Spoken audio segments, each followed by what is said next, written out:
ಹೊಳಲ್ಕೆರೆ ತಾಂಡಾದಲ್ಲಿ ಕಮಲ ಅರಳುತ್ತಾ, ರೋಣದಲ್ಲಿ ಮತ್ತೆ ಓಡುತ್ತಾ ಕಳಕಪ್ಪನವರ ಬಂಡಿ. ತುಮಕೂರು ನಗರದಲ್ಲಿ ಕೆಜೆಪಿ ಸದ್ದು ಮಾಡಲಿದೆಯೇ? ಇದುವೇ ಹೊತ್ತಿನ ಜನಮತ ವಿಶೇಷ ಕಾರ್ಯಕ್ರಮ. ನಾನು ಗೌರೀಶ್ ಅಕ್ಕಿ. ಬದಲಾದ ರಾಜಕೀಯ ಸನ್ನಿವೇಶದಲ್ಲಿ ಯಾರು ಯಾವ ಪಕ್ಷದಿಂದ ಸ್ಪರ್ಧೆ ಮಾಡ್ತಾರೆ, ಯಾರು ಯಾವ ಪಕ್ಷದಲ್ಲಿ ಇವತ್ತಿರ್ತಾರೆ, ನಾಳೆ ಎಲ್ಲಿ ಹೋಗ್ತಾರೆ ಅನ್ನೋದೇ ಅರ್ಥ ಆಗ್ತಾ ಇಲ್ಲ. ಇಂಥ ಗೊಂದಲಗಳು ಈವರೆಗೂ ಬಗೆಹರಿಯದ ಒಂದು ಕ್ಷೇತ್ರ ಅಂದರೆ ಅದು ಹೊಳಲ್ಕೆರೆ. ಅದು ಯಾಕೆ ಹೀಗಿದೆ? ಬನ್ನಿ ಹಾಗಾದ್ರೆ ನೋಡೋಣ ಜನಮತದ ಈ ರಿಪೋರ್ಟ್ ಅನ್ನು. ಜನಮತ ವಿಶೇಷ ಕಾರ್ಯಕ್ರಮಕ್ಕೆ ಸ್ವಾಗತ. ನಾನು ವಿಜಯಲಕ್ಷ್ಮಿ ಶಿಬರೋರು. ಇವತ್ತು ನಾವು ಜನಮತ ಕೇಳಿಕೊಂಡು ಚಿತ್ರದುರ್ಗ ಜಿಲ್ಲೆಯ ಹೊಳಲ್ಕೆರೆ ವಿಧಾನಸಭಾ ಕ್ಷೇತ್ರಕ್ಕೆ ಬಂದಿದ್ದೇವೆ. ಹೊಳಲ್ಕೆರೆ ವಿಧಾನಸಭಾ ಕ್ಷೇತ್ರ ಮುಖ್ಯವಾಗಿ ಬರದ ನಾಡು. ಇಲ್ಲಿನ ಮಂದಿ ನೀರಿನ ಸಮಸ್ಯೆಯಿಂದ ಪರದಾಡ್ತಿದ್ದಾರೆ. ಇಲ್ಲಿ ಅಭಿವೃದ್ಧಿ ಆಗಬೇಕು, ನೀರಿನ ಸಮಸ್ಯೆ ಪರಿಹಾರ ಆಗಬೇಕು ಅಂತ ಕಾಂಗ್ರೆಸ್ಗೆ ಕೈಕೊಟ್ಟು ಬಿಜೆಪಿಗೆ ಜೈ ಎಂದಿದ್ರು ಕಳೆದ ಬಾರಿಯ ಮತದಾರರು. ಆದರೆ ಈಗ ಬಿಜೆಪಿಯ ಅಭ್ಯರ್ಥಿಯಾಗಿದ್ದಂಥ ಚಂದ್ರಪ್ಪ ಅವರು ಕೆಜೆಪಿಗೆ ಹಾರಿದ್ದಾರೆ. ಹಾಗಾಗಿ ಇಲ್ಲಿ ಸಾಕಷ್ಟು ಪೈಪೋಟಿ ಉಂಟಾಗಿದೆ. ನೋಡೋಣ ಈ ಬಾರಿ ಇಲ್ಲಿನ ಅಭ್ಯರ್ಥಿಯನ್ನ ಯಾರನ್ನ ಆಯ್ಕೆ ಮಾಡ್ತಾರೆ ಅನ್ನುವಂಥದ್ದು ಮತದಾರ ಯಾರನ್ನು ನಿರ್ಧರಿಸ್ತಾನೆ ಅಂತ ನೋಡೋಣ. ಅರೆ ಮಲೆನಾಡು ಅಂತಲೇ ಖ್ಯಾತಿಯಾಗಿರುವ ಹೊಳಲ್ಕೆರೆ ಬಯಲು ಗಣಪತಿ ದೇವಾಲಯದಿಂದ ಜನಪ್ರಿಯವಾಗಿದೆ. ಲಿಂಗಾಯತರು, ಲಂಬಾಣಿಗಳು ಹೆಚ್ಚಾಗಿ ಕಂಡುಬರುವ ಈ ಕ್ಷೇತ್ರದಲ್ಲಿ ಕೃಷಿಯೇ ಪ್ರಧಾನ ಕಸುಬು. ಕ್ಷೇತ್ರದುದ್ದಕ್ಕೂ ಕಂಡುಬರುವ ಲಂಬಾಣಿ ತಾಂಡಾಗಳು ಈ ಕ್ಷೇತ್ರದ ವೈಶಿಷ್ಟ್ಯ. ಹೊಳಲ್ಕೆರೆ ಮೊದಲು ಸಾಮಾನ್ಯ ಕ್ಷೇತ್ರವಾಗಿತ್ತು. ಕಳೆದ ಬಾರಿಯಿಂದ ಇದು ಎಸ್ಸಿ ಮೀಸಲು ಕ್ಷೇತ್ರವಾಗಿ ಪರಿವರ್ತಿತವಾಗಿದೆ. ಯಡಿಯೂರಪ್ಪ ಬಿಜೆಪಿಗೆ ಸೆಡ್ಡು ಹೊಡೆದು ಕೆಜೆಪಿ ಕಟ್ಟಿರೋದು ಈ ಕ್ಷೇತ್ರದ ಮೇಲೆ ಪರಿಣಾಮ ಬೀರಿದೆ. ಇಲ್ಲಿನ ಹಾಲಿ ಶಾಸಕ ಎಂ ಚಂದ್ರಪ್ಪ ಬಿಜೆಪಿಗೆ ಗುಡ್ ಬೈ ಹೇಳಿ ಕೆಜೆಪಿಗೆ ವಲಸೆ ಹೋಗಿದ್ದಾರೆ. ಹೀಗಾಗಿ ಇಲ್ಲಿನ ಜನ ಗೊಂದಲದಲ್ಲಿದ್ದಾರೆ. ಒಂದು ಕಾಂಗ್ರೆಸ್, ಸಿದ್ದರಾಮಯ್ಯ ಅವರು. ನಮ್ದು ಕೆಜೆಪಿ. ಯಡಿಯೂರಪ್ಪನವ್ರು ಒಳ್ಳೆ ಕೆಲಸ ಮಾಡಿದ್ದಾರೆ. ಕಾಂಗ್ರೆಸ್ ಮೇಡಮ್ ಅವರೇ, ಕಾಂಗ್ರೆಸ್ ಬರಬೇಕಾಗಿತ್ತು. ಯಾಕಂದ್ರೆ ಎಲ್ಲ ಬಡವರಿಗೆ ಸ್ವಲ್ಪ ಸೌಸಲ ಆಗುತ್ತೆ, ಎಲ್ಲರಿಗೂ ತೊಂದರೆ ಆಗಲ್ಲ.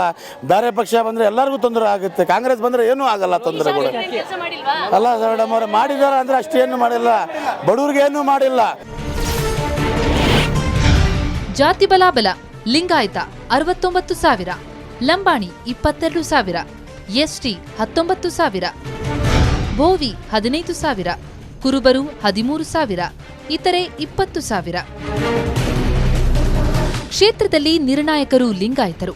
ಕ್ಷೇತ್ರದ ಒಟ್ಟು ಮತದಾರರಲ್ಲಿ ಅರ್ಧದಷ್ಟು ಲಿಂಗಾಯತರಿದ್ದಾರೆ. ಅವರ ನಂತರ ಕ್ಷೇತ್ರದಲ್ಲಿ ಪ್ರಬಲರಾಗಿರೋದು ಲಂಬಾಣಿಗಳು.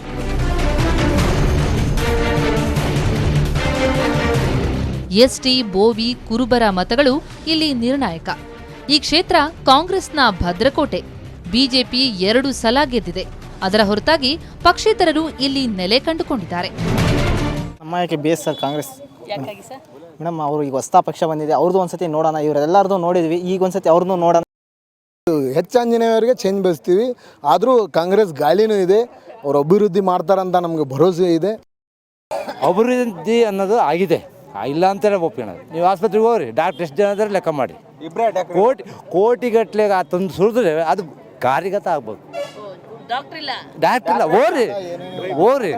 ಕೃಷಿ ಉತ್ಪನ್ನ ಮಾರುಕಟ್ಟೆ ಆಗಿದೆ, ಅಲ್ಲಿ ಯಾವ ಇದಿಲ್ಲ. ಕೋಟಿಗಟ್ಟಲೆ ಸುರಿದ್ದಾರೆ, ಹೇಳ್ತಾರೆ ಜನ, ಹೇಳ್ತಾರೆ ಓಟ್ ಹಾಕೊಂಡು ನಾನು ಕೋಟಿಗಟ್ಟಲೆ ಸುರಿದ್ದಾರೆ, ಅವ್ರು ಕೋಟಿಗಟ್ಟಲೆ ಹೊರ್ತಾರೆ. ಸಂಭಾವ್ಯ ಅಭ್ಯರ್ಥಿಗಳು: ಬಿಜೆಪಿ ದೇವೇಂದ್ರ ನಾಯಕ್,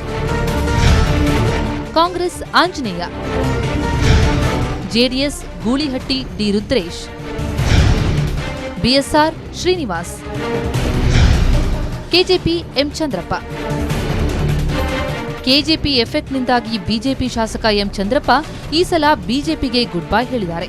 ಸುಮಾರು 760 ಕೋಟಿ ರೂಪಾಯಿ ಅನುದಾನ ತಂದು ಕ್ಷೇತ್ರ ಅಭಿವೃದ್ಧಿ ಮಾಡಿರುವ ಶಾಸಕರು ದಿಢೀರನೆ ರಾಷ್ಟ್ರೀಯ ಪಕ್ಷದಿಂದ ಎದ್ದು ಹೋಗಿರೋದು ಮತದಾರರನ್ನ ಗೊಂದಲಕ್ಕೀಡು ಮಾಡಿದೆ. ಜೊತೆಗೆ ಬಿಜೆಪಿ ಅಭ್ಯರ್ಥಿಗಾಗಿ ಪರದಾಡುವ ಸ್ಥಿತಿ ಎದುರಾಗಿದೆ.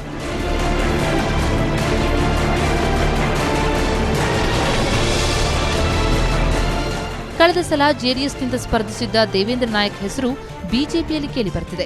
ಕಳೆದ ಸಲ ಸೋಲು ಅನುಭವಿಸಿದ ಆಂಜನೇಯ ಅವರನ್ನ ಕಣಕ್ಕಿಳಿಸಲು ಕಾಂಗ್ರೆಸ್ ನಿರ್ಧರಿಸಿದೆ. ಅಭಿವೃದ್ಧಿ ನಡೆದಿದೆ ಅಂತ ಹೇಳ್ತಾ ಇದ್ದಾರೆ. ಬಟ್ ಅಭಿವೃದ್ಧಿ ಹೆಸರಲ್ಲಿ ಕೊಳ್ಳೆ ಹೊಡೆದಿದ್ದಾರೆ ಮೇಡಮ್. ಈ ಕ್ಷೇತ್ರದಲ್ಲಿ ಯಾವುದೇ ಥರದ ಅಭಿವೃದ್ಧಿ ಆಗಿದ್ದಿಲ್ಲ. ಬಟ್ ಚಂದ್ರಪ್ಪನವರು ಬಂದಾಗ ಅಭಿವೃದ್ಧಿ ಅಂತಕ್ಕಂಥದ್ದು, ಅದರ ಅರ್ಥ ಏನು ಅಂತಕ್ಕಂಥದ್ದು ನಾವು ನೋಡಿದ್ದೀವಿ. ನಮ್ಮಲ್ಲಿ ರಸ್ತೆ ಅಭಿವೃದ್ಧಿ ಕಾಣ್ತಾ ಇದೆ, ರಸ್ತೆ ಅಭಿವೃದ್ಧಿ ಕಾಣ್ತಾ ಇರೋದು. ಹಿಂದೆ ಜಿಲ್ಲಾ ಹೆದ್ದಾರಿ ಅನ್ನೋದು ರಾಜ್ಯ ಹೆದ್ದಾರಿ ಆಗಿದೆ. ಅದು ಅಪ್ಗ್ರೇಡ್ ಆಗಿರೋದ್ರಿಂದ ಆ ರಸ್ತೆನ ಅಗಲೀಕರಣ ಮಾಡಿರೋದು. ಒಂದು ಮುರಾರ್ಜಿ ಶಾಲೆ ವಿದ್ಯಾಸಂಸ್ಥೆಗಳಾಗ್ತಿದೆ ಅಂತೇಳಿ ಎಲ್ಲ ಮುರಾರ್ಜಿ ಶಾಲೆಗಳು ಕೂಡ ಇವು ಕೇಂದ್ರ ಸರ್ಕಾರದ ಅನುದಾನಗಳು. ಇದರಲ್ಲಿ ಶಾಸಕರ ಪಾತ್ರ ಏನೂ ಇರೋದಿಲ್ಲ. ಇಷ್ಟೆಲ್ಲದರ ನಡುವೆ ಜನರ ಒಲವು ಯಾರ ಕಡೆಗಿದೆ, ಯಾವ ನಾಯಕರಿಗೆ ಹೆಂಗೆ ಉಗಿತಾ ಇದ್ದಾರೆ, ಹೆಂಗೆ ಹೊಗಳ್ತಾ ಇದ್ದಾರೆ, ಬನ್ನಿ ನೋಡೋಣ. ಕ್ಷೇತ್ರ Holalkere.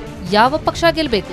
BJP 18.84%, Congress (36.95%), Janata Dal 3.32%, KJP 7.24%, BSR 30.43%, ಇತರರು 2.89%. ಜನಮತದಲ್ಲಿ ಮತದಾರರು ಕಾಂಗ್ರೆಸ್ ಪರ ಒಲವು ತೋರಿದ್ದಾರೆ. ಬಿಜೆಪಿ, ಕೆಜೆಪಿ ಯಾರ ಸಹವಾಸವೂ ಬೇಡ ಅಂತ ನಿರ್ಧರಿಸಿರುವ ಹಾಗೆ ಕಾಣ್ತಿದೆ. ಜೊತೆಗೆ ಬಿಎಸ್ಆರ್ಗೂ ಹೆಚ್ಚಿನ ಮತಗಳು ಲಭಿಸಿವೆ. ಮುಖ್ಯಮಂತ್ರಿ ರೇಸ್ನಲ್ಲಿ ಎಸ್ಎಂ ಕೃಷ್ಣಗೆ ಸೈ ಎಂದಿದ್ದಾರೆ.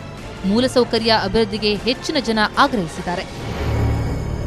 ಹೊಳಲ್ಕೆರೆ ಮತದಾರ ನಿಜವಾಗ್ಲೂ ಬುದ್ಧಿವಂತಾಗಿದ್ದಾನೆ. ಅವನಿಗೆ ಗೊತ್ತಾಗಿದೆ ಅಭಿವೃದ್ಧಿ ಆದ್ರಷ್ಟೇ ಈ ನಾಡು ಪ್ರಗತಿ ಕಾಣಲು ಸಾಧ್ಯ ಅಂತ. ಹಾಗಾಗಿ ಈ ಬಾರಿ ತಮ್ಮ ಕ್ಷೇತ್ರಕ್ಕೆ ಯಾರು ಪ್ರಾಮಾಣಿಕವಾಗಿ ಅಭಿವೃದ್ಧಿ ಕಾರ್ಯ ಮಾಡ್ತಾನೋ ಅವನನ್ನೇ ಆರಿಸೋದಾಗಿ ಪ್ರಮಾಣ ಮಾಡಿದ್ದಾರೆ. ನೋಡೋಣ ಇವರ ಪ್ರಮಾಣ ಹೆಂಡ ಹಣ ಸೀರೆ ಮುಂದೆ ನಿಲ್ಲುತ್ತೋ ಇಲ್ಲೋ ಅನ್ನೋದನ್ನ. ಹೊಳಲ್ಕೆರೆ ಕತೆ ಹೀಗಾದರೆ ಇನ್ನೊಂದು ಕ್ಷೇತ್ರದ ಬಗ್ಗೆ ತಿಳಿಯೋಣ. ಅದಕ್ಕಿಂತ ಮುಂಚೆ ಚಿಕ್ಕದೊಂದು ಬ್ರೇಕ್.